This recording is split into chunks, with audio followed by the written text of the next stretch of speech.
Welcome to MMC news.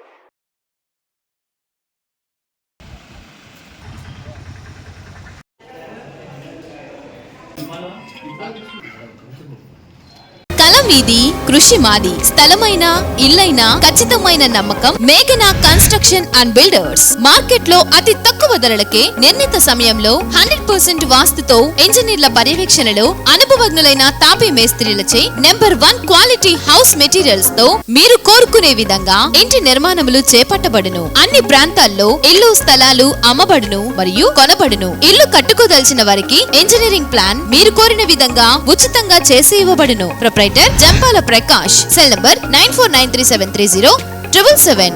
ఇట్లు మేఘనా consultancy. Venkatagiri పురపాలక సంఘం యొక్క 2024-25 సంవత్సరంకు సంబంధించి బడ్జెట్ అంచనాలు 3,89,88,558తో ఇప్పుడు పెట్టిన బడ్జెట్ లో ఏవైనా ఫలానా విషయంలో ఫలానా ఏదైనా నీటి పారుదల కానీ వాట్సాప్లే కాకుండా పార్సల్ కానీ ఏదైనా కావాలంటే అడిషనల్ పెట్టుకోవచ్చు. మళ్ళా అవసరం లేదు తొలగించుకోవచ్చు. సూచనలు ఇవ్వాల్సిందిగా కోరుతున్నాం. చాలా బాధపడిపోతున్నారు. గత కౌన్సిల్లో అజెండాలో అంశం సౌండ్ తగ్గించేసారు ఎక్కడైనా. గత కౌన్సిల్లో అజెండాలో ఒక అంశం ఆమోదమైంది. వర్క్ ఆర్డరు ఎలక్షన్ దగ్గరికి వస్తుంది, మాట ఇచ్చాము. పబ్లిక్ ఇచ్చాము, జనానికి ప్రజలకు ఇచ్చాము. అక్కడ కౌన్సిల్ ఆమోదం అయిన తర్వాత వర్క్ ఆర్డర్ ఎవరు ఇవ్వాలి చెప్పండి, మీరు చెప్పండి. దానికి ఆథరైజ్డ్ కమిషనర్ గారు చూడాలి కదా. కమిషనర్ గారి దగ్గరికి కుక్కలు తిరిగినట్టు తిరిగాను మేము, మనుషులు తిరిగినట్టు కాదు. కుక్కలు జ్ఞానం ఉండద్దా ఒక్కరమన్నా? మీకేందో పొడుచుకొని వచ్చేసింది కోపం కదా. మేము మనుషులు ప్రజలను తీసుకొని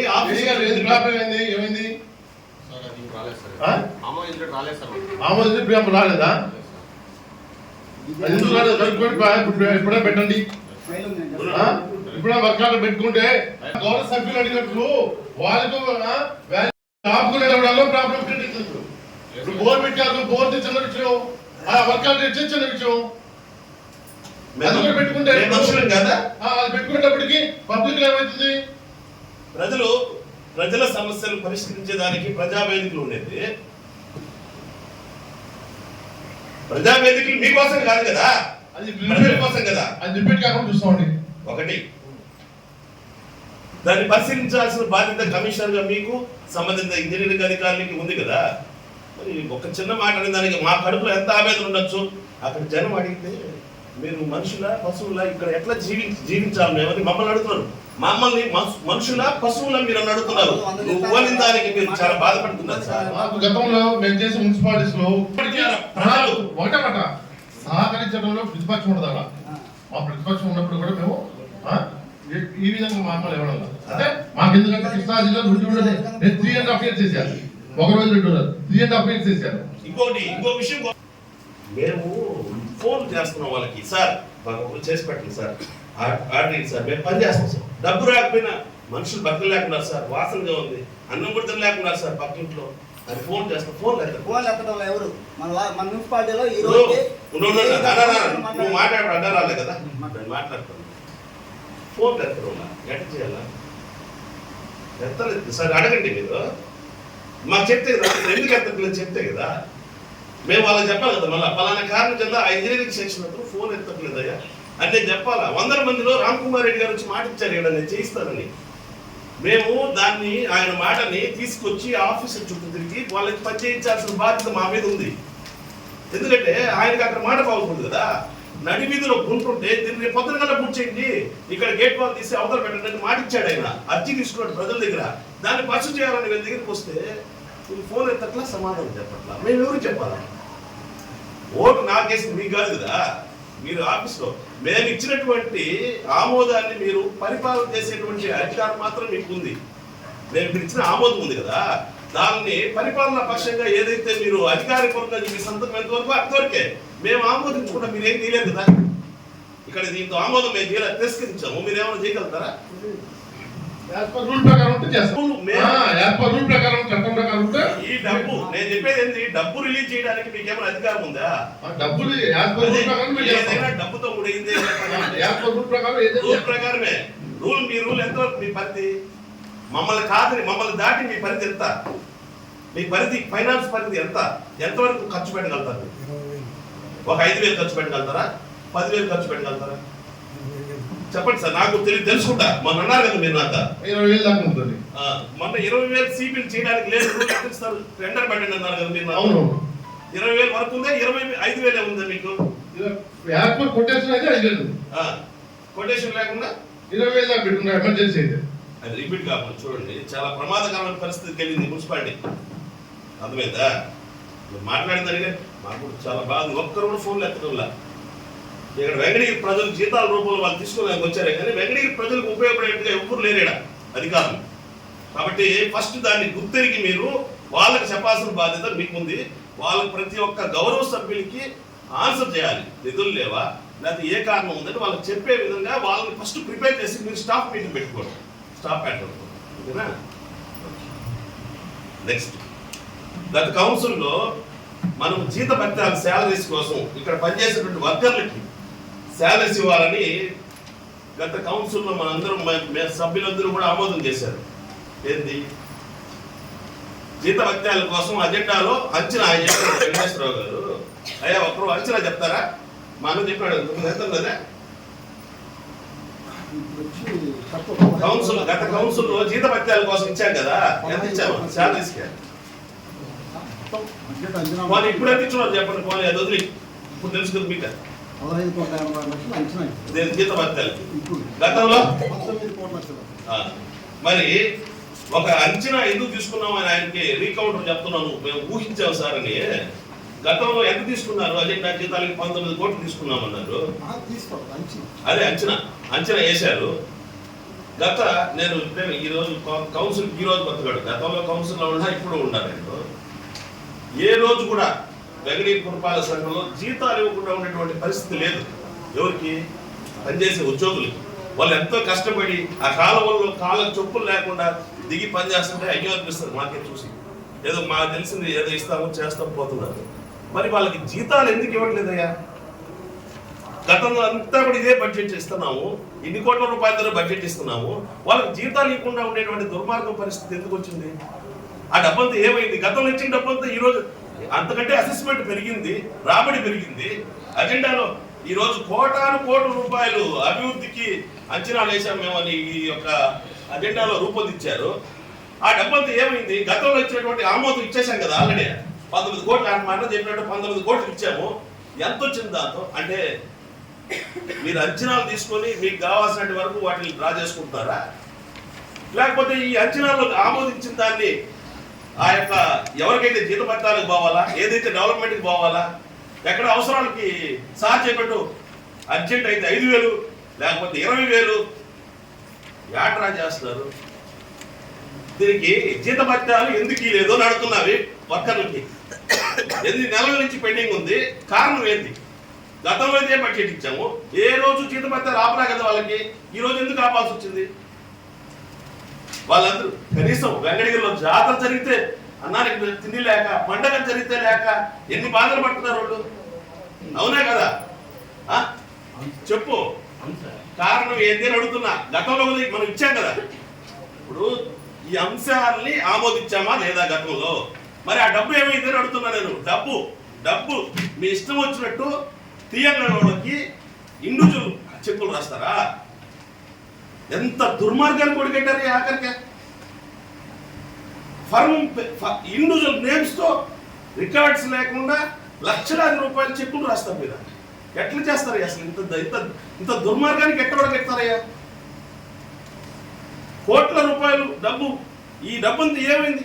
ఒక్కసారి ఆయన 20,000కి అక్కడ ఒక అర్జెంటుగా మా రామకుమార్ రెడ్డి గారు వస్తారంటే ఉంటుంది దీన్ని గొడవ అంటే మీకు స్థితి లేదు ఆయన చెప్తాడు, అది బూర్చడానికి లేదు, టెండర్ పెట్టాలంటాడు. ఆయన వచ్చే కార్యక్రమం ఆగుతుందా? మేము సొంతంగా వేయించాం మొన్న, పరువు పోతుంది అనేసి. అవునా కదా? దానికి సమాధానం లేక తల గమ్ము కూర్చోవచ్చు. పాపం వాళ్ళు ఏం చేస్తారు? అజెండాలో శాలరీస్ గతంలో ఆమోదించామా లేదా జీతభత్యాలు? అది చెప్పండి. గమ్ముగా ఉండేట ఆ డబ్బు ఏమైందని అడుగుతుందా? శాలరీస్ కోసం ఆమోదించినటువంటి డబ్బు అంచనాలకు మించే ఊహించి రాశారు మీరేమో, కానీ వాళ్ళకంటూ గతం కొంత అమౌంట్ అనేది ఉంది కదా, రిజర్వ్ ఉంది కదా, ఇంత అనేది ఊహ అయితే ఉంది కదా. అదే ఊహ గత కొన్ని సంవత్సరాల నుంచి కొనసాగుతుంది. ఆ రోజు డబ్బు ఎలా ఇవ్వగలిగాము, ఈ రోజు ఎందుకు లేకపోతే ఆ డబ్బు అంతా ఏమైంది? దానికి ఆన్సర్ చెప్తే నెక్స్ట్ ఇంకా 2-3 సబ్జెక్టులు ఉన్నాయి మాట్లాడాల్సి. ఫస్ట్ దానికి ఆన్సర్ చెప్పండి. కమిషనర్ గారి విషయం బాగా తెలిసినట్టుంది, మీరు ఆయన ద్వారా చెప్పింది మా అతను అడగాలి సార్, ఎందుకు ఆపారు, దేనికని. చెక్ రాసింది ఎవరు ఇక్కడ? కమిషనర్ రాడు కదా, కమిషనర్ చెక్ రాడు కదా, సంతకం పెడతాడు. చెక్ రాసింది ఎవరు? వాళ్ళకి తెలిసిన విషయం వాళ్ళు చెప్పండి. ఎవరు రాసింది? ఏమో సార్, నాకైతే తెలియదు. అంటే ఎంత మార్కు వచ్చేసిన వాళ్ళు చూడండి. చెక్ రాసిన వాళ్ళు ఎవరో తెలియదు ఆఫీసులో. మీకు ఎవరికి చెక్ రాసిన వాళ్ళు ఎవరో తెలియదు ఇక్కడ? రాసిన వాళ్ళు నాకు తెలియదు సార్. ఇప్పుడు వెంకటేశ్వర గారు సార్ మీకు ఒకటి చెప్తా, అన్ని విషయాలు కూడా చెప్తున్నాడు ఆయన పాపం. మీకు ఒక కమిషనర్ గా ఆయన డ్యూటీ మీకు తెలుసు కదా సార్. ఆయనకి ఈ ఆఫీసులో చెక్ ఎవరు రాస్తారో తెలియదా? మీకు తెలియకుండా ఉంటుందా? మైక్ ఆయనకి గతం లేవుగాని ఇక నుంచి ఎటువంటి ప్రాబ్లమ్స్ లేకుండా మీ యొక్క సలహాలు సూచనల ప్రకారమే సాగుతాం. అంతేగాని నా వ్యక్తిగతంగా మీ ఒక శాలరీస్ తప్పక ఏ బిల్ అయినా ఎటువంటి అయినా వితౌట్ కౌన్సిల్ పర్మిషన్ లేకుండా ఏమీ జరగదు. ఆ వార్డులో సంబంధించిన కౌన్సిలర్ గారికి లెటర్ బ్యాడ్ మీద ఇస్తాము. ఆ వార్డు ఏదైనా ఇఫ్ ఎనీ, అంతేగాని మా వ్యక్తిగతంగా మాత్రం జరగదు. మేము ఒక చోట చేసామంటే దానికి కొంత గుడ్విల్ ఉండబట్టి 3-4 సంవత్సరాలు చేసామంటే మీరు చెప్పిన ప్రకారం ఇప్పుడు మీ యొక్క కౌన్సిల్ యొక్క సూచనలు సలహాల ప్రకారమే చేస్తాం. అది మాత్రం వాస్తవం. అంతవరకు నేను ఉన్నాను. ఎందుకంటే గౌరవ సభ్యులందరికీ కూడా ఏ విషయాన్నైనా తెలిసేటట్టుగానే నేను చేస్తాను. ఎక్కడ ఏ రూపాయి ఖర్చు పెట్టాను మీరు చెప్తున్నారు. నేను ఈ రోజు నుంచి జరిగే ప్రాసెస్ నేను అడగట్లా. శాలరీస్ ఎన్ని నెలల నుంచి ఆగిపోయింది అయ్యి చెక్కు రాసేది మీరు. నేను అడిగిన పాయింట్ వేరే, మీరు చెప్పిన ఆన్సర్ వేరే. ఆయనకి ఈ ఆఫీస్లో ఆయన పోస్ట్ మీకు తెలుసు. ఈ ఆఫీస్లో ఏ వర్కర్లు ఏమేమి పని చేస్తారో పూర్తి వివరణ మీకు తెలుసు. ఆయన ఉద్యోగం చేసేదానికి చెక్ ఎవరు రాస్తున్నారో తెలుసా తెలియదు? ఆయన తెలుసుంటుందా లేదా? మీరు చెప్పట్లేదు, ఊరికే ఆఫ్ ది రికార్డు చెక్ రాసేది తెలియదు. ఆయనకి నాకు తెలియదు అని చెప్తున్నాడు యాక్టింగ్. ఆయన తెలుసు కదా మీ శక్తి ఏంది, ఎవరెవరు ఏ డ్యూటీ చేస్తారో ఆయన తెలుసు కదా. నేను అడిగిన ఆన్సర్కి ఎవరు పోనీ నీకు తెలియదు, సరే మంచివాడివి. ఈ ఆఫీస్లో చెక్ ఎవరు రాస్తున్నారో ఎవరికైనా తెలుసా తెలియదు? స్టాఫ్ ప్యాటర్న్ మంది ఏ గ్రేడ్ మున్సిపాలిటీయో మనకు తెలుసు, ఏ గ్రేడ్ మున్సిపాలిటీ మనకు తెలుసు. ఇక్కడ ఎవరెవరు స్టాఫ్ ఏం చేస్తారో తెలుసు, ఎవరో చెక్ రాసేది అందరికీ తెలుసు. నాకు తెలియదని ఒక మాట చెప్పు, నిన్నే బాధ పెట్టాలి కదా. ఇప్పుడు స్టాఫ్ చెక్ ఎవరు రాస్తున్నారో ఎవరికి తెలియదా? చెప్పండి పోనీ. అది కూడా వెంకటగిరి మున్సిపాలిటీలో చెక్ రాసే వాళ్ళు ఎవరో తెలియదు అని చెప్తున్నారు, రాస్తారు రేపు పొద్దున్న. చెప్పండి ఎవరు రాస్తారు చెక్ పోనీ. ఇప్పుడు తెలియదు రాసే చెక్ ఎవరు రాస్తున్నారు అదన్నా చెప్పండి. ఎంత దుర్మార్గాన్ని కూడా పెట్టారు ఆఖరికి ప్రజల డబ్బులు.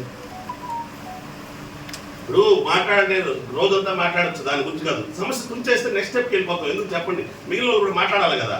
మీరు నేను అడిగిన ప్రశ్నకి ఆన్సర్ లేదంటే వాయిదా వేస్తామంటే మీటింగ్ చెప్పండి, వాయిదా వేసి మనం చెప్పండి. మీరు అందరూ కూర్చొని మాట్లాడుకొని తెలుసుకుని చెప్పండి. మేము కూడా ఈరోజు టీ కాఫీ తెప్పించుకొని కూర్చొని మాట్లాడతాం. వాయిదా వేస్తారా మీటింగ్?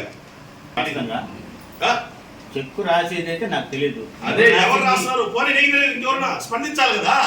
అది ఉన్నారు కదా ఇక్కడ. 60 లక్షల రూపాయలు మీ ఇష్టం వచ్చి రాస్తారయ్యా.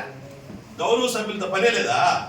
అంటే మేము ఈ కాగితం మీద సంతకం పెట్టేసరిపోతే పరిపాలన మీరు చేసుకుంటారు. మేము ఫెయిల్ అయ్యామా? పాలక మండలిగా అధికారులుగా మీరు ఫెయిల్ అయ్యారా? ఈరోజు చేస్తాను నేను పోనీలో ఎందుకు అని ఆలోచన చేస్తా ఉంటే, పాలక మండలిగా మేము ఫెయిల్ అయినామా? అధికారులుగా మీరు ఫెయిల్ అయ్యారా? ఈరోజు తెలిపోవాలి. మీకు మళ్ళీ పెట్టుకున్న ఆన్సర్ చెప్పకుండా మీరు గమ్ముగా ఉంటే, బడ్జెట్ లో ఇంత డబ్బులు పెట్టాము జీతభత్యాలు, కానీ ఈరోజు మీరే చెప్తున్నారు ఆ జీతభత్యాలకు సంబంధించిన డబ్బు వాళ్ళకి ఇవ్వకుండా ఎవరికి ఇచ్చారు?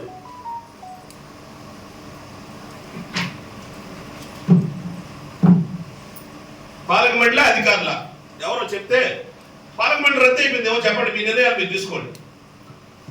మేము ఉన్నాం కదా ఇక్కడ అధికారులు, మేము పాలక మండలి ఉన్నాం కదా. ఇవి అకౌంటెంట్ గారిని అడిగితే చెక్కు నేను రాయలేదు, CFMS లో మాత్రం జీతాలు అవి పంపించాలని తెలియజేశారు. అకౌంటెంట్ ఎవరు సార్? ఇన్ఛార్జిగా ఇచ్చారు సార్, ఇన్ఛార్జిగా ఇచ్చారు 8 నెలల. నేను చెప్పింది ఓన్లీ శాలరీస్ CFMS కి ఇచ్చే సంగతి కాదు. చెక్కులు ఎవరు రాస్తున్నారు అని అడిగా. చెక్కు నేను నువ్వు రాస్తున్నా మీరు నువ్వు కాదు కదా మీరు రాస్తున్నారా ఇంకే అధికారులు రాస్తున్నారా? అదే మీరు రాస్తున్నారా ఇంకే అధికారులు అంటే మాకు రెస్పెక్ట్ నేర్పించాడు కమిషనర్ గారు, మేము దాన్ని ఫాలో అవ్వాలా?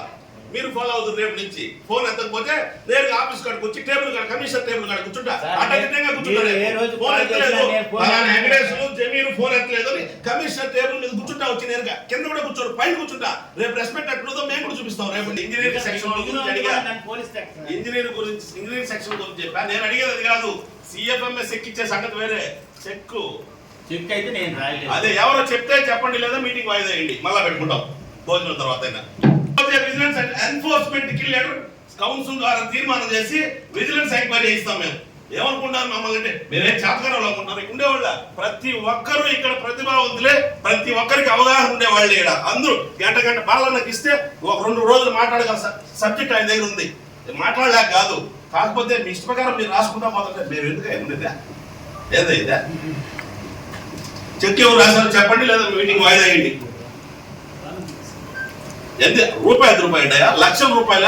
ఇప్పుడు వరకు ఎంతమందికి అధికారులు ఉంటే చెక్ రాసిన వాళ్ళు ఎవరు చెప్పండి, చెప్పలేదు ఇప్పుడు వరకు. దాని అర్థం ఏంది?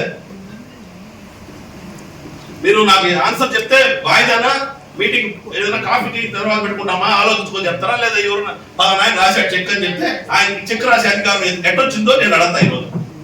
ఈరోజు గౌరవ సభ్యులు పోయే విధంగా అది ఎందుకు రాశారో ఏదో కనుక్కుంటామండి. కమిషనర్ గారు కనుక్కొని ఓవరాల్ గా అదే సార్, అదే చెక్ రాసే వాళ్ళు ఎవరు చెప్పండి, ఎంతమంది స్టాఫ్ పెట్టుకోండి. వీళ్ళు ఉన్న వాళ్ళు చెక్కులు ఎవరు రాయలేదంటున్నారు, ఇన్ఛార్జ్ చెక్కులు రాయలేదంటున్నారు. చెక్కులు రాయలేదు కాబట్టి చెక్కులు ఏమన్నా ప్రూఫ్ చూసుకుంటే రేపు చెక్ బుక్స్ క్లారిఫై చేసుకొని చెక్కులు ఎక్కడ రాసి వెరిఫై చేసి మీ గౌరవ సభ్యులు వస్తే మీ సమక్షంలో వెరిఫై చేస్తాం. మీకు ఒక కమిషనర్ గా అది ఒక కమిషనర్ గా మీకు అది సరైన సమాధానం అనిపిస్తుందా? నిజంగా చెప్పండి, మీ మనసు చేసుకొని. ఒక మున్సిపల్ కమిషనర్ గా నాకు సీనియారిటీ ఉంది, నేను డైరెక్ట్ మున్సిపల్ కమిషనర్ అని చెప్పారు. మీరు నాకు వచ్చినోడు కాదు, డైరెక్ట్ మున్సిపల్ కమిషనర్ చేస్తున్నారు. మీరే వచ్చేస్తే ఎవరు కౌన్సిలర్ రండి కూర్చున్నారు ఆ ఊళ్ళో చూసి చెప్పింది మాకు గౌరవంగా ఉంది, కానీ నిజమైన ఆన్సర్ అయితే అది అవునా కాదా? ఒక కమిషనర్ లేదు కదా, అంటే ఇంతమంది స్టాఫ్ ఉంటే చెక్కులు ఎవరు రాయరు, ఆ సిస్టమ్ లేదు. ఇప్పుడు సిఎఫ్ఎంఎస్ పెట్టారు కదా, 20,000 రూపాయలు రాశారా? సిఎఫ్ఎంఎస్ కొట్టారు, అది కూడా 20,000 రూపాయలు సిఎఫ్ఎంఎస్ కూడా కొట్టారు. ఆ సిఎఫ్ఎంఎస్ కొట్టిన వాళ్ళు ఎవరు చెప్పండి. 20,000 రూపాయలు ఈ డబ్బంతా 60 లక్షల రూపాయలు మోటార్ సాలరీస్ కోసం. సాలరీస్ ఆఫ్కాస్ లో రైస్ చేసిన తర్వాత మా బిల్లు డైరెక్ట్ కమిషనర్కి వెళ్ళిపోతుంది. అది నా లైన్ లో బిల్ పెడతాం అంతే, నెక్స్ట్ వర్క్ మాత్రం సాలరీస్. ఇప్పుడు వరకు వెంకటరామయ్య గారు వచ్చినాక ఎన్ని లక్షల రూపాయలకి సిఎఫ్ఎంఎస్ కొట్టారు? 20,000 లక్షలు, 19,000. మీరు అన్నట్టు 20,000 కింద సార్ చెప్పారు కదా, అన్ని పాపం సిఎఫ్ఎంఎస్ మార్చేశారు. సిఎఫ్ఎంఎస్ మార్చినాక ఎన్ని లక్షల రూపాయలు కొట్టుంటారు వేగ?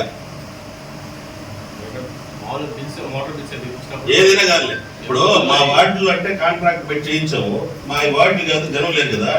ఆయన పర్సనల్ గా ట్రాక్టర్ కి ఇంకో దానికి రాసేసి కొట్టేసి సిఎఫ్ఎంఎస్ మొత్తం. ఇప్పుడు ఆ వార్డులో ఈయన పనిచేసాడు, ఆయన పనిచేసాడు, బాలన్న పనిచేసాడు. బాలన్న చెప్తే హైదరాబాద్ వచ్చి ప్లాట్ఫామ్ గడేసుకున్నాడు. ఆయన అంటే వాళ్ళ తరఫున కాంట్రాక్ట్ బాలన్న తరఫున వచ్చి చేశాడు. అది ఏదన్నా పాపం ఆయన డబ్బులు ఇవ్వాలంటే అవి డబ్బులు లేవు. ఈ 60 లక్షల రూపాయలు, 50 లక్షల రూపాయలు, 20,000 లేక ఎవరికి కొట్టారు డబ్బులు? మీరు ఎవరు కౌన్సిల్ తెలియాల్సి పడలేదు. నువ్వు అజెండాలో బడ్జెట్ గత బడ్జెట్ ఏమైంది, అమౌంట్ ఏమైంది అని అడుగుతున్నాడా? ఎవరు చెప్పుకుంటారు మీరు? సార్ అన్నాడు ఇప్పుడు మాట బాగా గుర్తు పెట్టుకోండి, రూపాయి ఖర్చు పెట్టినా కౌన్సిల్ చెప్తాను నేను అన్నాడు. ₹1 పద్ధతి అయిన మాట అది, ఉండు ఒక పద్ధతి అయిన మాట నేర్చుకోండి. ₹1 ఖర్చు పెట్టినా 10 మంది తెలుస్తారు. నా వార్డులో ఒక 20,000 గేట్ వాల్ మార్చాల్సి వచ్చింది, ఒక చిన్న గుంట పొడవాల్సి వచ్చింది. తీసుకున్నా కౌన్సిల్ పెట్టు, అందరి వార్డుల్లోకి పెట్టిన విధంగా మీరు ఊరికి అందరికి జెండా తెచ్చిన కుర్చీలు టోపీ పెట్టి మీ పాడికి మీరు టైప్ చేసి పట్టుకున్నారు సిఎఫ్ఎంఎస్ కి. అదే ఎంబుక్స్ రాసిన వరకు అయితే కౌన్సిల్ అప్పుడే మన అగ్రిమెంట్ చేసుకుని అన్ని కౌన్సిల్లో పెట్టాం. అలాగే సివిల్స్ కూడా ఏదైనా వార్డు నుంచి వచ్చినప్పుడు కౌన్సిలర్ లెటర్ ఇచ్చి వర్క్ ఎగ్జిక్యూట్ చేసుకున్న తర్వాత బిల్స్ సబ్మిట్ చేస్తే ఆ సివిల్స్ చేసి ఇచ్చాం. ఆ ఏ సివిల్స్ ఆన్లైన్ చేస్తున్నాం అనేది లిస్ట్ ఇస్తుంది మంత్రి, ఏ నెల ఇప్పుడు ఎన్ని పెట్టాం అనేది. అవి కాకుండా సెక్షన్ లో చేస్తున్నారు. దానికి ఇక్కడే ఉంది కదా ఆన్సర్. ఈ 19 కోట్ల రూపాయలు గతంలో కౌన్సిల్ లో నిర్ణయించినటువంటి 19 కోట్ల రూపాయలు ఏమైంది అని అడుగుతున్నా. ఆ డబ్బు ఉండాలి కదా, ఆ డబ్బు ఇప్పుడు ఎంత ఉంది? నిధి ఎంత ఉంది? ఈ రోజు నిల్వ ఎంత ఉంది సార్? నిల్వ ఎంత ఉంది ఈరోజు అమౌంట్ చెప్పండి. ఏ రోజు అసెస్మెంట్ పెరిగిందే కానీ రాబడి పెరిగిందే కానీ మా ఆయన చెప్పినట్టు 7 కోట్ల రూపాయలు ఎక్స్ట్రా వేశారు ఎట్టొచ్చిందంటే ఊహించారు అన్నాడు ఆయన. ఊహించిన దానికంటే పెరిగిందే కానీ తగ్గలే కదా ఏడా రాబడి ఏమన్నా అసెస్మెంట్ కట్ అయిపోయినాయా? అసెస్మెంటే కట్ కాలే కదా, పెరిగిందే కానీ తగ్గేది ఉండదు. ఆ అసెస్మెంట్ డబ్బు అంతా ఏమైంది? డబ్బు ఉండాలి కదా. ఇప్పుడు మీరు ఈ అంశంలో పెట్టారు 15 కోట్ల రూపాయలు 19 కోట్లు వర్కర్స్ కి శాలరీస్ జీత భత్యాలను పెట్టారు. గతంలో కూడా ఇచ్చాం, 3 సంవత్సరాల నుంచి ఇస్తానే ఉన్నాం. వాళ్ళందరికి శాలరీస్ వేస్తున్నాం. పాపం వెంకటరామయ్య కమిషనర్ వచ్చినప్పుడు మాత్రం వాళ్ళకి శాలరీస్ అందలేదు. ఆ డబ్బు ఏమైనా ఉందా మీ దగ్గర?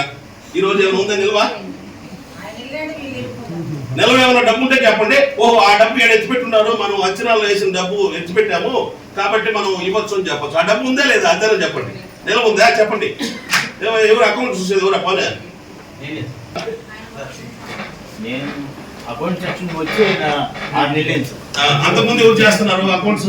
ఆయన అకౌంటెంట్ కిరణ్ ఉన్నాడు. ఇప్పుడు కిరణ్ కుమార్ కు ముందు మేము పాలక మండలి వచ్చి దాదాపు 3వ సంవత్సరం అవుతుంది కదా. ఏ సంవత్సరంలో శాలరీస్ ఆగల కదా? ఆగిందా? లేదు. మరి ఈ రోజు ఆగింది, డబ్బులు ఆగినాయి. ఆ డబ్బులు ఏమైనా నిల్వ ఉందా? నిల్వ ఉందా అంట లేదా? చెప్పు మాకు. వాళ్ళందరూ గిలిపేయాలి కదా. నిల్వ లేదు. మరి ఆ డబ్బు ఏమైంది అని అడుగుతున్నా. దానికి ఆన్సర్ చెప్పండి అంటే చెప్పడం లేదా? లేదు వదిలేమని చెప్పేందుకు నేను పాపం అందరూ మాట్లాడతారు, ఆపేస్తారు ఎందుకు? మా వైస్ చైర్మన్ గారు అనుమతించారు మాట్లాడు అంటే డబ్బు ఉండాలి కదా. అయిపోయింది, డబ్బు అయిపోయింది. డబ్బు దీంతో పెట్టాం. మేమందరం 25 మంది ఆమోదించాం ఏకగ్రీవంగా. మీరు తీసుకున్నారు, మీరు నిర్ణయం తీసుకుంటారు, మీ పాడి మీరు డబ్బు డ్రా చేసేసారు. అయిపోయింది. డబ్బు నిల్వ ఉంటే చెప్పండి, నేను ఆపేస్తాను. మీరు డబ్బుగా నిల్వ ఉండదంటే నేను ఆపేస్తా. ఆ డబ్బు ఏమైందని అడుగుతుందా? శాలరీస్ సంబంధించిన వర్కర్స్ వాళ్ళు ఎంత ఘోరంలో పనిచేస్తుంది, ఎంత దగ్గరికి వచ్చి చెప్తారు మా జీతాలు ఇవ్వలేదయ్యా, జాతరకు చేయలేదయ్యా అని అడుగుతున్నారు. ఆ డబ్బు ఉందా లేదా? గతంలో కూడా అదే మాదిరే అసెస్మెంట్ డబ్బు వచ్చింది. ఆ డబ్బు అంతా ఏమైంది? శాలరీస్ ఇచ్చాం కదా, ఈసారి ఏమైపోయింది ఆ డబ్బు? బ్యాలెన్స్ ఎంత చెప్పండి. బ్యాలెన్స్ ఎంత ఉంది చెప్పండి.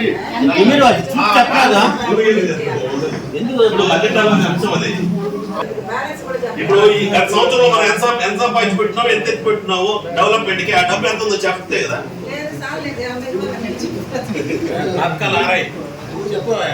ఎవరు ఆ పక్క కాయ చూస్తున్నాడు, ఈ పక్క కాయ చూస్తున్నాడు.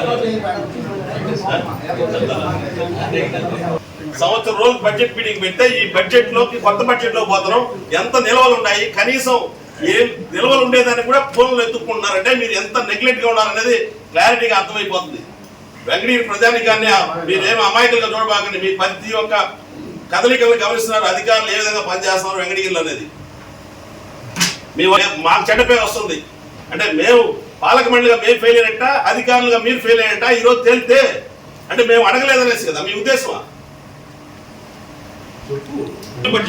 మనకి జనరల్ మార్క్ 001లో 3 కోట్ల 84 లక్షల 9,073 రూపాయలు. 001లో 3 కోట్ల 84 లక్షల 9,073 రూపాయలు. ఈ సంవత్సరం గత సంవత్సరం బడ్జెట్ మొత్తం రాబడి ఎంత, ఖర్చు ఎంత? రాబడి ఎంత, ఖర్చు టోటల్ రాబడి ఎంత అయింది, ఖర్చు ఎంత అయింది? ఈ బడ్జెట్ లో ఎంత మీరు ఊహించారు కదా ఎంత వస్తుందని? 002లో 36,93,848. ఈ రోజు గౌరవ సభ్యులు అడుగుతుంటే ఫోన్ లో చూసి చెప్తున్నారంటే మీరు కనీసం బడ్జెట్ సమావేశంలో మిగులు అమౌంట్లు ఎంత ఉన్నాయని చూపించేది తెలీదా పేపర్? సరే మిగులు అది గత ఈ మిగులు డబ్బులు 60-70 లక్షల రూపాయలు ఏమైనాయి?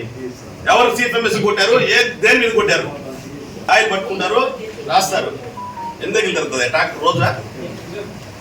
మాకేం తెలియదు అనుకుంటున్నారా? అడగలేమనుకుంటున్నారా? మొత్తం బడ్జెట్ ఎంత వచ్చింది, ఎవరెవరికి ఇచ్చారు, కొరవ డబ్బు ఏమైందో చెప్పండి.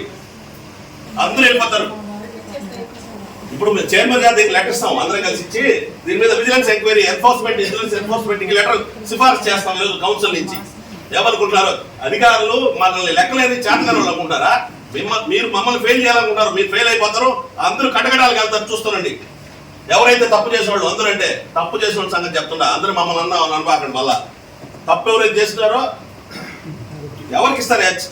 సిఎఫ్ఎంఎస్ చెక్ రాసే అథారిటీ ఎవరికి ఇస్తారా? మీరా ఒక అనర్హుడికి తీసుకొచ్చి ఇస్తారా? ఎవరైనా ఛార్జ్ ఇచ్చింది అతనికే? ఎవ్వరు ఆన్సర్ చెప్పట్లేదు. మీరు మిగులు అమౌంట్లు చెప్తే చెప్పడం లేదంటే వాయిదా వేస్తారా? అయింది. ఎందుకు ఇది? ఊరికే మాకు నామకా వస్తే ఇచ్చేది, మా దగ్గర సంతకాలు పెట్టుకున్నది, మీ పార్టీకి మీరు పరిపాలన చేసేది. పరిపాలన మీరు చేసేది ఆమోదం మా దగ్గర తీసుకుందా? పరిపాలన మేము చేయాలా? మీరు కాదు చేయాల్సింది. మీరు మేము చెప్పిన ఆర్డర్స్ ని, మేము ఇచ్చినటువంటి అనుమతిని మీరు దాన్ని అమలు పరిచే వరకే మీ బాధ్యత. పరిపాలన మాది. ఎవరు మీరా? ఇక్కడికి వచ్చినటువంటి ఉద్యోగి మేము ఇచ్చినటువంటి అనుమతుల్ని ప్రజలకి అందుబాటు చేసేదానికి మధ్యవర్తి మాత్రమే మీరు. మీరు మమ్మల్ని లెక్క లేకుండా మాట్లాడతారా? ఎవరెవరు ఏం మాట్లాడుతున్నారు? ఒక ఆయన ఫోన్ ఎత్తడు, నా కోసం, నా ఇంటి కోసం అడిగానా మిమ్మల్ని ఏమన్నా? ఈరోజు ఏమన్నా కౌన్సిల్ కొత్తగా వచ్చామా మేమేమన్నా? రూల్స్ మాకు చెప్తారు మీరా? తేల్చి అమౌంట్ తేల్చి ఈ డబ్బు ఏమైందో చెప్పి మేము లెటర్ పెడతాం. కౌన్సిల్ తీర్మానం, ఏకగ్రీవ తీర్మానం చేసి విజిలెన్స్ ఎన్ఫోర్స్మెంట్ పెట్టి ఇమ్మీడియట్ గా అరెస్ట్ వారెంట్ జారీ చేయిస్తాం. ఏమనుకున్నారో? దీని కథ తేల్చి నాకు మీటింగ్ పెట్టండి, లేదా వాయిదా అయ్యండి మీటింగ్. చెప్పడం జరిగింది. గత కమిషనర్ ఉన్నప్పుడు ఆయన శాలరీస్ కి వేయకుండా వేరే వాటికి వాడటం జరిగింది. దానికి సంబంధించి ప్రతిదీ కమిషనర్ గారిని స్టడీ చేయమని మేము చెప్పడం జరిగింది. ఖచ్చితంగా మీకు కావాల్సిన ఇన్ఫర్మేషన్ ఏదైనా సరే మీరు మున్సిపాలిటీకి వచ్చి తీసుకోవచ్చు. మీకు ఇవ్వమని కూడా నేను చెప్తున్నాను. ప్రతిదీ కూడా మనకు లెక్కలు ఉంటాయి, ఖచ్చితంగా అది ఇవ్వడం జరుగుతుంది. చాలా సంతోషం అమ్మా. మున్సిపల్ ఆఫీస్కి వచ్చి తీసుకునేది ఈయన ఇస్తానంటాడు, ఆయన ఇస్తాడు, బాగానే ఉంది. ఇది బడ్జెట్ సమావేశం. బడ్జెట్ సమావేశంలో ఇది ₹1,00,00,000 మేనేజ్ చెప్పాడు, ₹100,00,00,000 బడ్జెట్ ఆమోదిస్తున్నాం. ఈ రూల్ వాళ్ళకి తెలుసు, కమిషనర్ గారికి ఫుల్ రూల్స్ తెలుసు. ఆయన ఆయన పర్ఫెక్ట్. నేను చెప్తున్నా, ఎందుకంటే ఆయన మాట్లాడడం కానీ ఆయన సబ్జెక్ట్ కానీ చాలా వివరణాత్మకం ఉంది. అతను మాట్లాడిన వెంటనే కౌంటర్ చేశాడు. ఒక అధికారిగా మాట్లాడాల్సిన విధానం చెప్పాడు. కానీ ఒక అధికారి చేయాల్సిన విధంగా ఇక్కడ పరిపాలన విభాగంలో మనం నిర్ణయించిన నిర్ణయాలను దాటి మన యొక్క వాళ్ళ యొక్క పరిధులు దాటి పనిచేసిన పరిస్థితి ఉంది. కాబట్టి మనం లెక్కలాడుతున్నాం. బడ్జెట్ మీటింగ్ పెట్టేటప్పుడే వివరణాత్మకమైనటువంటి అంశాలు అధికారుల దగ్గర ఉండాలి. చిన్న సబ్మిషన్ గవర్నర్ కౌన్సిల్ చైర్పర్సన్ గారితో కూర్చొని ఇప్పుడు బడ్జెట్ ఆలోచించిన తర్వాత చైర్పర్సన్ గారి రూమ్ లో కూర్చొని ఒక మాట ఏ విధంగా చేస్తే ఎలా చేయాలా అని మీ సూచనలు ఇవ్వండి. ఆ సూచనల ప్రకారమే మేము పాటిస్తాం. సరే, ఒక మాట మీరు గౌరవంగా మీరు అడిగారు కాబట్టి సభ్యులు అభిప్రాయం తీసుకున్న తర్వాత మా వైస్ చైర్మన్లు ఇద్దరు ఉన్నారు, మా చైర్మన్ గారు ఉన్నారు.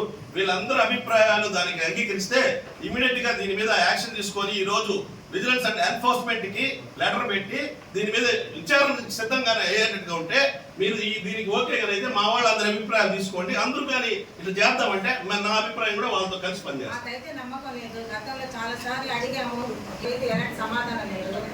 25 మంది అభిప్రాయాలు, ఒక్కరిని కాదు, ఇద్దరు కాదు, అందరి అభిప్రాయాలు తీసుకుని కూడా ఇట్లా చేద్దామంటే నేను దానికి అంగీకరిస్తా. ఈ రోజు ఏనా మీ అందరి అభిప్రాయమే నా అభిప్రాయం కూడా. డబ్బులు తారుమారు చేసి 60 లక్షలు 70 లక్షలు తారుమారు చేసి వాళ్ళు ఇష్టంగా ఇండివిజువల్ సిఎఫ్ఎంఎస్ కొడతారు, ఇండివిజువల్ చెక్కులు రాస్తారు. చెక్కు రాసే అధికారం, సిఎఫ్ఎంఎస్ కొట్టే అధికారం ఒక గుమస్తాకి ఎట్లా ఇస్తారండి? ఎవరికి ఇచ్చారు అనేది వీళ్ళందరికీ తెలుసు, ఎవరు కొట్టింది అనేది. ఒక్కరన్నా నోరు తెరవట్లా. ఎవరు తెలియదంటే మేమేమో అమాయకులమా? ఒక కమిషనర్గా మీకు తెలీదా ఎవరు సిఎఫ్ఎంఎస్లు కొడుతున్నారో, ఎవరు ఏ బిల్ పాస్ చేస్తున్నారో? బిల్ పాస్ చేసే అధికారం ఉందా అసలు వీళ్ళకి? చెప్పండి, మీకు తెలియదా? ఒక కమిషనర్గా వీళ్ళకి బిల్ పాస్ చేసే అధికారం ఉందా? ఆ సెక్షన్లో ఉన్న వాళ్ళకి ఎవరికైతే ఇన్ఛార్జ్ ఇచ్చారో. అదే నేను కాదని చెప్పట్లా, మా వాళ్ళ అభిప్రాయం మొత్తం తీసుకోండి. వాళ్ళు ఓకే అంటే నేను ఓకే, లేదా వాయిదా అయ్యింది. వాళ్ళ అభిప్రాయం నా అభిప్రాయం, నాదే లేక నేను చెప్పాల్సింది చెప్పేసా. కమిషనర్ గారు ఉన్నప్పుడు వార్డులలో చిన్న చిన్న వర్కుల పేరు మీద కౌన్సిల్కి సంబంధం లేకుండా ఎవరికి తెలియపరచకుండానే చాలా డబ్బులు ఆయనకున్నటువంటి విచక్షణ జ్ఞానంగా చేసుకున్నటువంటి అధికారాన్ని, అంటే 20,000 రూపాయల లోపల చేసుకున్న వాటిల్లో ఎక్కువగా అవినీతి జరిగిందనేది మా ప్రధాన విశ్వాసం. ఇది అసలు విషయం. ఇదంతా దాని వైపు నుంచే తిరుగుతూ ఉంది. యాక్చువల్గా ఈ పాయింట్ స్టార్టింగ్లోనే మాట్లాడి ఉండాలి. నాకు ఈ ఆలోచన ఉంది, మాట్లాడి నోట్ చేసుకొని వచ్చాను. కానీ సమయాభావం వల్ల బడ్జెట్ అని ముందు పెట్టారు కాబట్టి మిగతా సభ్యులకు అవకాశం వల్ల బడ్జెట్ లోటుపాటు మాత్రమే మాట్లాడారు. అయితే ఇప్పుడు మీరు కమిషనర్గా కొత్తగా వచ్చారు కాబట్టి ఇప్పటిదాకా గతంలో ఏమి జరిగింది ఏంటనేది మీ దృష్టికి తీసుకొని రావాలనే తాపత్రయమే తప్పనిచ్చి మీరు దినంగా మాట్లాడుతున్నారు. ఒక ఓట్లో కానీ, ఒక పదవిలో కానీ, ఒక గౌరవంలో కానీ చాలా నిజాయితీగా మీరు మాట్లాడుతున్నారు. మేమందరం మిమ్మల్ని గౌరవిస్తాము. అటువంటి అధికారం మా మున్సిపాలిటీ కూడా కావాలని మేము కోరుకుంటున్నాం. కానీ ఇక్కడ ఏం జరుగుతూ ఉంది, ఎందుకంటే ఈ రోజు తప్పితే ఇంకా మళ్ళీ నెక్స్ట్ కౌంటింగ్ అయిపోయి మళ్ళీ ఎలక్షన్ పూర్తి అయ్యేంతవరకు మన కౌన్సిల్ మీటింగ్ జరగదు. అంతవరకు మీరు అధికారిగా ఉంటారు. ఇక్కడ మీ పరిపాలన జరగాలి కాబట్టి ఇక్కడ ఏం జరుగుతున్నాయి ఏందనేది దృష్టికి తేవడం చేసే ప్రయత్నమే ఇదంతా కూడా. అందుకని నేను ఈ యొక్క బడ్జెట్ చదివేటప్పుడు కూడా కళ్ళు మూసుకొని చేసేసారే తప్ప నుంచి ఆలోచించి చేయలేదన్న విషయం మీరు అర్థం చేసుకుంటారని నేను ఇవన్నీ కూడా ఒకసారి టచ్ చేశాను. మీకు అర్థమైపోయింది ఆ రిటర్న్ సార్ అంటే నేను ఆయన తప్పుగా అనడం లేదు, ఆయన కంగారు పడ్డప్పుడే అవగాహన ఉండి లేకుండా చేస్తారనేది ఒక పాయింట్. రెండోది ఏంటంటే ఒక వార్డులో ప్రజాప్రతినిధిగా ప్రజలు వచ్చి అలా ఇక్కడ నీళ్లు పోతున్నాయి, దీనికి వెంటనే రిపేర్ చేయాలి అని చెప్తారు. వాటర్ లీక్ అవి కాలిపోతుంటాయి. వెంటనే ఏం చేయాలి, మున్సిపల్ అధికారులు మనకి రిజిస్టర్డ్ కాంట్రాక్టర్ దగ్గరకు వచ్చి ఇమీడియట్ గా దానికి ఏమైతుందో దాన్ని చేసి ఆ బిల్ ఏదైనా ఉంటే పెట్టి అతనికి ఇవ్వాలి. అదే టైంలో కౌన్సిలర్సే ఎవరో ఒకరు డబ్బులు ఇచ్చి కూడా చేయించిన పరిస్థితులు ఉన్నాయి. ఉదాహరణకి 5వ వార్డు కౌన్సిలర్ గారు ఏం చేశారంటే ఆయన సొంతంగా డబ్బులు పెట్టి మా అందరిని తీసుకెళ్లేసి బోర్ వేశారు తెలుసు, కానీ ఆయన బిల్లులు పెట్టలా. ఒకటి ఎగ్జాంపుల్. అలాగే 6వ వార్డు కౌన్సిలర్ గారు కూడా కొన్ని వర్కులు చేయించారు ప్రజల కోసం అత్యవసర రీత్యా, అవి కూడా డబ్బులు పక్కన.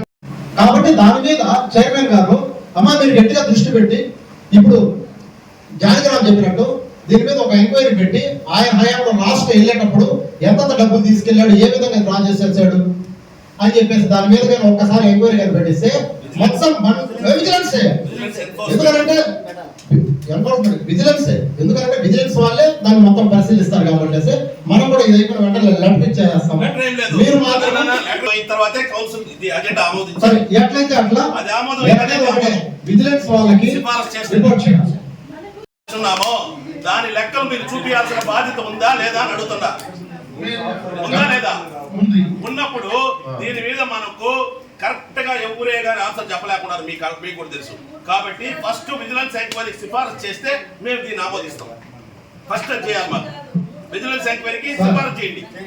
కౌన్సిల్లో వెంకటగిరి మున్సిపాలిటీలో లక్షలాది రూపాయలు చేతులు మారాయో దాని మీద విజిలెన్స్ ఎంక్వైరీ చేస్తే ఈ అజెండా ఆమోదిస్తాము.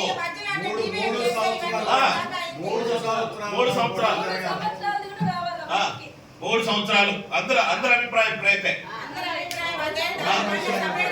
దాని మీద విజిలెన్స్ ఎంక్వైరీ చేసిన తర్వాత అంటే దాని ప్రకారమే మనం దీన్ని ఆమోదిస్తాం. లేదంటే మీటింగ్ వాయిదా అయిందని అడుగుతున్నాం. ఉండండి దీని ఆన్సర్ చెప్పని ఉండండి. దీని ఆన్సర్ క్వశ్చన్ పెండింగ్ ఉంటే ఆన్సర్ ఏమన్నా మాట్లాడమంటే దాని మీద మాట్లాడే అసైన్ చేస్తాం. ఇంకెళ్ళా లేదు అదే చెప్పా. అందుకని ఏం చెప్తున్నాను, ఏదైతే మాకు విజిలెన్స్ ఎంక్వైరీ సిఫారసు చేసి మాకు ఇస్తే సిఫారసు చేస్తే లెటర్ మీద సంతకం పెడితే మేమందరం పెడతాము, నెక్స్ట్ స్టెప్కి వెళ్తాం. లేదా మీటింగ్ వాయిదా అయ్యింది అంతా మీ దగ్గర పెట్టుకున్నారు. ఎవరెవరు దీనికి సంతకాలు పెట్టారు, ఎవరెవరు ఆర్డర్ చేశారు అన్నీ తెలుసు. ఒక్కరు దానికి మీరు సిఫారసు చేస్తే మేము కౌన్సిల్ దీనికి ఆమోదిస్తాం. వెంకటగిరి అభివృద్ధికి మేము చేసేది మీరు డబ్బులు రాసుకునేది. మేము ఎందుకు చేసేది? మా వార్డులో గుంట నీళ్లు లేవయా, గేట్ వాల్ పగిలిపోయాదంటే ఆయన మే నెలలో ఇచ్చిన కాగితం ఆయన రివర్స్ కొట్టారన్నా అంటాడు. ఆయన 4 సార్లు ఫోన్ చేస్తే ఎత్తడు.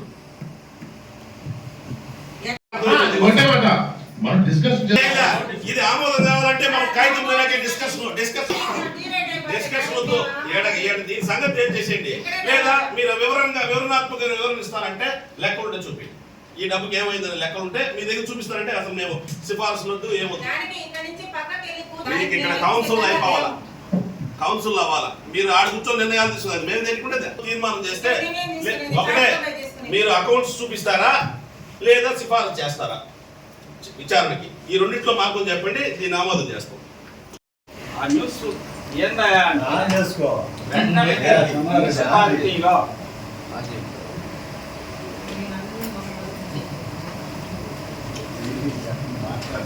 వెంకటగిరి మున్సిపాలిటీలో 5 గర్లంతో ఆ 5 గల్లంతు చేసిన వ్యక్తి ఎవరయ్యా అంటే గతంలో ఇక్కడ కమిషనర్ గా పనిచేసినటువంటి వ్యక్తి ఆల్రెడీ రిలీవ్ అయి వెళ్ళిపోయాడు.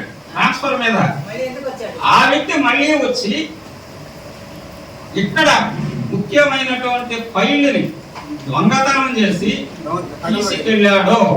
ఇదే న్యూస్. నా దగ్గర ఎవిడెన్స్ ఉంది. కాబట్టి దాని విషయం ఏ ఫైల్ గమనంతైనాయో తెలియదు. ముఖ్యమైన ఫైల్ అనేవి మాత్రం అర్థమైంది. అంతేకాకుండా కొత్త మీకు ఏందాయా అంటే కొన్ని పేపర్లు తగలబెట్టేశారంట. మున్సిపల్ ఆఫీసు ఆవరణలోనే కొన్ని ఫైల్ తగలబెట్టేశారు. దీని మీద కూడా విచారణ జరగాల. దాన్ని కూడా తీసుకురండి బయట. మున్సిపల్ ఆఫీసులో దొంగతనం ఏంటి? రిలేవై వెళ్ళిపోయినటువంటి వ్యక్తి మళ్ళీ ఎలా వస్తాడు? అప్పటికే కొత్త కమిషనర్ గారు వచ్చి ఇక్కడ జాయిన్ అయి ఉన్నారు. వారికి తెలియకుండా వారు లేనప్పుడు ఆఫీస్లో ఫైల్ గల్లంతు కావడం అనేది ఎంతవరకు కరెక్ట్? కాబట్టి దీని మీద సుదీర్ఘమైనటువంటి వివరణాత్మకమైనటువంటి ఇది బయట రావాల్సినటువంటి అవసరం ఉంది. కాబట్టి దీన్ని కూడా బయట తీయండి. మీరు చెప్పినట్టు అందరం కూడా ఒక మాట మీదనే ఉందాం. విజిలెన్స్ వాళ్ళని తెలిపిద్దాం.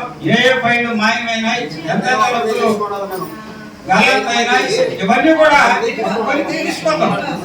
తప్పే ఉంటాయి. మున్సిపాలిటీ అంటే 4 సెక్టర్స్ ఉంటాయి. ఒకటి రోడ్లు, రెండోది డ్రైనేజెస్, మూడోది వాటర్, నాలుగోది లైట్. ఇక్కడ మాకు కోటపాలెంలో నీళ్లు రావడం, కౌన్సిల్ అజెండా ఆగుంది.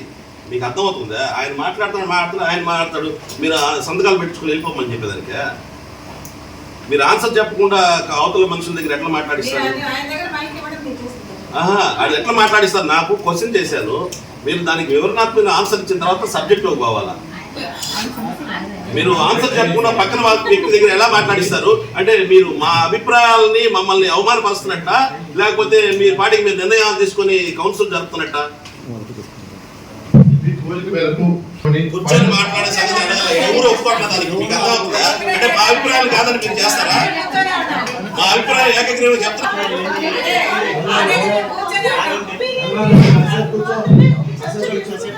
ఇప్పుడు లీగల్ ఒపీనియన్ లా సెక్షన్ లో మాట్లాడడానికి మనకి ఇక్కడ మనం అపాయింట్ తీర్మానం చేయడానికి మనకి అధికారం ఉందని ఇక్కడే చెప్తున్నాడు. ఇప్పుడే మనం బయట మాట్లాడాల్సిన అవసరం లేదు, మీరు ఇక్కడ తీర్మానం చేయించని ఇప్పుడే చెప్తున్నాడు మాకు.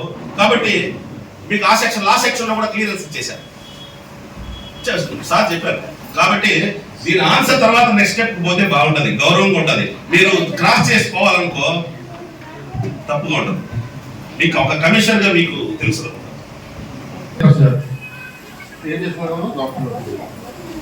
అమ్మ అడ్డం వస్తున్నది విజిలెన్స్ ఎన్ఫోర్స్ చేయడానికి నాకు ఎటువంటి అభ్యంతరం లేదు. కానీ కమిషనర్ గారు ఇప్పుడు కొత్తగా వచ్చారు. ఆయన ఒకసారి స్టడీ చేసి వివరాలు మనకి ఇవ్వలేకుండా నిజంగానే ఏదైనా జరిగింది అని తెలిస్తే అప్పుడు మనం ఈ స్టెప్ తీసుకుంటామని అంటున్నానే తప్పించి నేనేం దీనికి అభ్యంతరం చెప్పడం లేదు. కానీ నేను ఒక ఒపీనియన్ తీసుకోవాలి, పై అధికారులు ఒపీనియన్ తీసుకోవాలి. మనకి ఎలక్షన్ కోడ్ వస్తుంది, ఖచ్చితంగా మనం ఒక ఒపీనియన్ తీసుకొని ముందుకు వెళ్ళడం మంచిదని మాత్రమే నేను భావిస్తున్నా. 25 మంది వస్తే ఆ నిర్ణయం చేయండి. నేను మీ మాట నేను వ్యతిరేకించట్లా. ఇప్పుడు ఎందరిని అడగండి. ఇప్పుడు ఒక నిర్ణయం, ఇప్పుడు లెటర్ ఇస్తాం, లెటర్ తీసుకొని మీరు ఇది కౌన్సిల్ ఏదైతే పాలక మండలిలో సభ్యులైతే ఎవరైతే ఉన్నారో పాలక మండలికి విలువ ఉందా లేదా అనేది ఈరోజు తెలిపోతుంది. ఎందుకంటే మేము కూడా మున్సిపల్ ఉద్యోగులం కాదు, నెల వచ్చి జీతానికి సంతకం పెట్టిపోవడానికి. అర్థమైందా? మేము వచ్చి జీతానికి పనిచేయట్లేదు మీ దగ్గర. మేము ప్రజల పక్షాన ఉన్నటువంటి వాళ్ళము, మాట్లాడే హక్కు మాకుంది. కాబట్టి ఎవరైతే ఈ పూర్తి స్థాయిలో అందరూ విన్నారు, ఎక్కడైతే తేడా జరిగినదో దాని మీద విచారణకి ఆదేశించిన తర్వాత దీన్ని అంశాన్ని ఆమోదిస్తామంటున్నాం. మెజారిటీ మెంబర్స్ కానీ మీరు చెప్పినట్టు ఎప్పుడైతే తర్వాత అంటున్నారో దానికి పోవాలంటే ఇక్కడ మెజారిటీ మెంబర్స్ అట్లే కాదంటే నేను సవినయంగా తల వంచుకొని వాళ్ళతో నడవడానికి నేను నిర్ణయించుకున్నాను. అంగీకరిస్తే నేను కూడా వాళ్ళతో నడవడానికి సిద్ధంగా ఉంటా. తప్పైనా వాళ్ళతో నడుస్తా. మీరు ఏదైతే కరెక్ట్ గా ఉంటే దాని ప్రకారం నడుచుకోండి. సభ్యులు కానీ చెప్తే నేను వాళ్ళతో వెళ్ళిపోతాను. వాళ్ళు ఏం చెప్తే దాని ప్రకారం నా అభిప్రాయం కూడా. అంటే జానకి నేను ఒక విషయం మాట్లాడతాను. ఒక ఎంక్వైరీకి పెట్టాలంటే మనం మాట్లాడడం వేరు, లిఖిత పూర్వకంగానే రికార్డు ఆన్లో దాంట్లో చూడడం కానీ ఖచ్చితంగా ఉండాలి.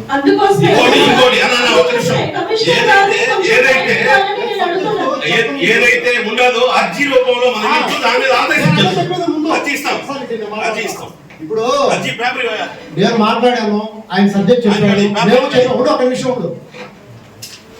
ఏదైనా సరే ఒక దానికి వెళ్ళాలనంటే, ఒక కంప్లైంట్ ఇవ్వాలన్నా కూడా విచారణ జరగాలంటే ప్రాథమిక ఎవిడెన్స్ ముందు మనం పరిశీలించి ఇందులో జరిగింది ఈ విధంగా పొరపాటు జరిగి కూడా ఇట్లా అన్ని జరిగిందో లేదా తప్పు జరిగిందో అని చెప్పేసి మనకు భావన రావడానికి ఒక ముందు స్టడీ చేసుకోవాలి. దాంట్లో అతను ప్రధాన పాత్రగా చెప్తాడు, ఎందుకంటే ఆయన దృష్టికి ఏమేమి వచ్చాయో ఆయన వివరణ ఇస్తారు చైర్మన్ గారికి. కమిషనర్ చెప్పని ఇప్పుడు అన్నం అనేసి ఊరికి లెటర్ పెట్టమంటే పెట్టక దానికి ఎవిడెన్స్ రాయాలి మనం. అది టెక్నికల్ అంశం, అది దాన్ని అర్థం చేసుకోవాలని అంటున్నాం. ఖచ్చితంగా కంప్లైంట్ అయితే విచారణకి అయితే ఎంక్వైరీ కోరతాం చెప్పారు. చెప్పారు అదేమ్మా, మీకు అర్థం కావట్లేదు, మీకు చెప్పిందే కరెక్ట్ అని అంటున్నా. ఆ ఎవిడెన్స్ ఇవ్వడానికి జానకిరామ్ని మిగతా వాళ్ళని ఎక్కడ అవినీతి జరిగిందో తెలిసిన విషయాలన్నీ మీ ద్వారా కమిషన్ గారికి వివరిస్తాం. వివరించిన తర్వాత దాని ప్రాథమిక ఎవిడెన్స్ అనేది దొరికిన వెంటనే విచారణకి మీరు ఖచ్చితంగా ఆదేశించాలి, లేదా విచారణ ఖచ్చితంగా లెటర్ పెట్టాలి.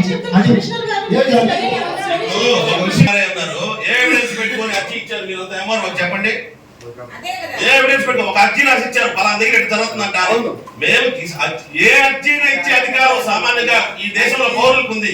అర్జీ రాసిస్తాం, విచారణకు ఆదేశిస్తే మీటింగ్ జరుగుతాం. మళ్ళీ ఎవిడెన్స్ లేవనే కదా ఎవిడెన్స్ కాల్ చేశారు మా రెడ్డిగా చెప్తున్నారు. ఒక పక్క మళ్ళీ ఎవిడెన్స్ పత్రికలు వచ్చింది కదా, ఎవిడెన్స్ కాల్ చేశారని చెప్పి నీట్ గా ఉన్నది, ఎవిడెన్స్ లేకుండా కాల్ చేసింది, ఎవిడెన్స్ లేదు. ఈనాడు పత్రికలో వచ్చింది, ఇంకొక పత్రికలో వచ్చింది, అన్ని పత్రికల్లో వచ్చాయి కదా, ఎవిడెన్స్ కాల్ చేశారని చెప్తున్నారు. అదే ఆదేశం, పత్రికల స్టేట్మెంట్ ఆదేశాలు. కొత్తగా వచ్చారు కాబట్టి ఒకసారి స్టడీ చేసి మనం ఎలా వెళ్ళాలనేది నేను ఒక ఒపీనియన్ తీసుకొని వెళ్తామని చెప్తున్నాను. మీరు మీరు చెప్పిన దాన్ని మేము గౌరవిస్తున్నాము. అట్ ఏ టైం మీరు కూడా మెజారిటీ మెంబర్స్ ని గౌరవించాలని అంటే నేను ఓకే, మీరు చెప్పినట్టు కూడా ఓకే. మెజారిటీ ఆదేశించిన తర్వాత ఈ అంశాలను ఆమోదిస్తామని చెప్తే దాని ప్రకారం పోతాం. లేదు తర్వాత మాట్లాడుకుంటాము, ఈ అంశాన్ని ఆమోదించినంటే ఏకగ్రీవంగా మేము కూడా ఆమోదిస్తాం. మెజారిటీ మెంబర్స్ ఇక్కడ లీగల్ అడ్వైజర్ గా ఉన్నారు, మీ వివరణ ఉండండి. అడ్వైజర్ గారు దీనికి సంబంధించి ఇప్పుడు ఒక అవినీతి జరిగిందని ఒక ఆరోపణ వచ్చేసే గతంలో దాని మీద విజిలెన్స్ వాళ్ళకి ఎంక్వైరీ చేయాలంటే మేము ఏం చేయాలనేది కూడా మీరు ఒక సలహా ఇప్పుడు చెప్పండి, ఏ విధంగా మనం ప్రొసీడ్ కావాలి. కౌన్సిల్ వారి సూచన మేరకు ముందు this is called budget. Budget అంటే యాన్యువల్ ఫైనాన్షియల్ స్టేట్మెంట్. ఇక్కడ జానకిరామ్ గారిని అభినందించకుండా ఉండలేకపోతున్నాను. అందులో ఒక పాయింట్ సహేత్ యాన్యువల్ ఫైనాన్షియల్ స్టేట్మెంట్, దాని జమా ఖర్చులు చెప్పాల్సిన బాధ్యత కౌన్సిల్ ఉంది, మ్యాండేటరీ. అదే కదా ఆయన అడిగింది. So it is the duty of the officials, అది మీ బాధ్యత. ఆయన అడగకముందు మీరు చెప్పాలి,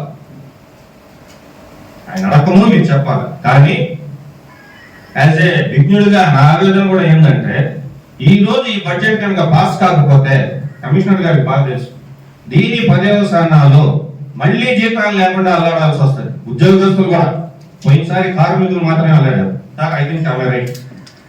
కాబట్టి ఈ బడ్జెట్ పాస్ అవుతూనే కౌన్సిల్ కి విశేషాధికారాలు ఉన్నాయి. కౌన్సిల్ ఒక తీర్మానం చేయొచ్చు దీని మీద. ఎంక్వైరీ వాళ్ళు కరెక్ట్ అయితే, ఇఫ్ దే ఆర్ కరెక్ట్, ఎంక్వైరీలో వాళ్ళు కరెక్ట్ అని తేలుతుంది. తప్పు అయితే దాని మీద యాక్షన్ తీసుకుంటారు. సో అల్టిమేట్ గా ప్రజాధనం దుర్వినియోగం కాకుండా కాల్పిన వాళ్ళు అవుతారు మన కౌన్సిల్. సార్ ఇది నన్ను అడిగారు కాబట్టి కౌన్సిల్ రెజల్యూషన్ దానికి ప్రాథమికం. First step council resolution. ఒకవేళ కౌన్సిల్ రెజల్యూషన్ లో వాళ్ళ మీద అభియోగాలు తప్ప ఉంటే ఓకే, నో ప్రాబ్లం, ప్రజల యొక్క ధనము సరిగ్గా ఉపయోగపరిచాం. కాబట్టి కౌన్సిల్ రెజల్యూషన్ లెటర్ కూడా అవసరం, రిజర్వేషన్ లో పొందుపరచండి. సార్ క్లారిటీగా చెప్పారు. కౌన్సిల్ రిజర్వేషన్ లో పొందుపరచండి. సభ్యులందరూ సార్ ఒక్క నిమిషం సార్ క్లారిటీ చెప్పారు. ఆయన ఫస్ట్ టైం మా అందరి తరఫున కూడా అభినందనలు తెలియజేస్తున్నాము. క్లారిటీగా చెప్పారు. మేము లెటర్ ఇచ్చేది కాదు, అందరి అభిప్రాయం చెప్పారు కాబట్టి మీరు ఒక ప్రియాంబుల్ తయారు చేసి టేబుల్ అజెండా పెట్టి రిజర్వేషన్ పాస్ చేయండి అని అడుగుతున్నాం. బడ్జెట్ మీటింగ్ మేము లెటర్ ఇస్తాము, దాన్ని మీరు సిఫారసు చేస్తే ఇది మేము సార్ చెప్పినట్టు జీతభత్యాలకు కానీ డెవలప్మెంట్ కానీ అన్ని ఆగిపోతాయి. కరెక్టే. ఇది అన్ని ఆగి ఏదైతే అడిగానో జమా లెక్కలు గతంలో జరిగినటువంటి విషయాలన్నీ కూడా గత కౌన్సిల్లో గత సంవత్సరంలో ఏదైతే జరిగిందో ఈ సంవత్సరం మొదలు జరిగేటప్పుడు చూపించాల్సిన బాధ్యత అధికారుల మీద ఉంది. మీరు అది చూపించలేదు, ఎవరు నోరు తెరవలేదు కాబట్టి దీని మీద గతంలో ఎవరైతే మీరు వివరణ ఇవ్వలేదు కాబట్టి దాని మీద విచారణకు పోమంటున్నాం. లెటర్ ఇస్తాము, మీరు ఏకగ్రీవంగా తీర్మానం చేసి విత్ చైర్పర్సన్ గారి సంతకంతో కూడా సిఫారసు చేస్తే తర్వాత కౌన్సిల్ మేము ఆయన చెప్పినట్టు ఆమోదించడానికి సిద్ధంగా ఉన్నాం. శ్రీవారి real estate marketing private limited వారి సరికొత్త వెంచర్ ఎలైట్ గార్డెన్ సిటీ శరవేగంగా అభివృద్ధి చెందుతున్న ముతుకూర్ రోడ్ కాకుపల్లి దగ్గర అన్ని వసతులతో ముస్తాబైన వెంచర్ ఎలైట్ గార్డెన్ సిటీ 100% వాస్తు 100% క్లియర్ డాక్యుమెంట్స్ మరియు టైటిల్ నివాస గృహముల మధ్య గల వెంచర్. మంచినీటి సౌకర్యం, ఇరువైపుల ప్లాంటేషన్ మరియు డ్రైనేజీ సౌకర్యం కలదు. ఎడ్యుకేషన్ హబ్ కు అతి దగ్గరలో గల వెంచర్. బ్యాంక్ లోన్ సౌకర్యం కలదు. ఫ్లాట్ కొన్న వెంటనే ఇల్లు నిర్మించుకునే సదవకాశం. బుకింగ్స్ కొరకు సంప్రదించండి. Srivari real estate marketing private limited, Sridhar's Krishna towers, 3వ floor, Annamayya circle, mini bypass, Nellore. Phone 7842829186.